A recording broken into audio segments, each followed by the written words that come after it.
ایک حدیث میں بی بی فاطمہ فرماتی ہیں کہ وہ اپنے بابا نبی پاک صلی اللہ علیہ وسلم کے مرض وصال کے دوران حسن اور حسین کو آپ کے پاس لے کر آئیں،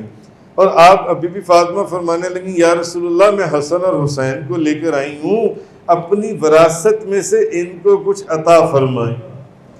اپنی وراثت میں سے ان کو کچھ عطا فرمائیں۔ تو نبی پاک صلی اللہ علیہ وسلم نے فرمایا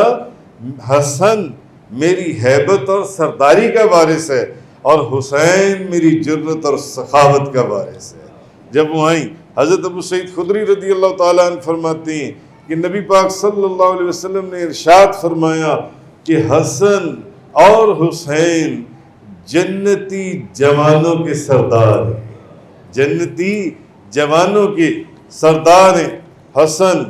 اور حسین۔ ویسے تو ایک حدیث میں یہ بھی آیا ہے کہ بی بی فاطمہ تو زہرا جنت کی عورتوں کی سردار ہیں، خاتون جنت، اسی لیے آپ کو خاتون جنت کہا جاتا ہے نا۔ تو حضرت عبداللہ بن مسعود فرماتے ہیں نبی پاک صلی اللہ علیہ وسلم نے فرمایا جس نے مجھ سے محبت کی اس پر لازم ہے کہ وہ ان دونوں سے بھی محبت کرے، ان دونوں سے بھی محبت کرے۔ اور ایک حدیث میں نبی پاک صلی اللہ علیہ وسلم نے فرمایا جس نے حسن اور حسین سے محبت کی اصل میں اس نے میرے سے محبت کی،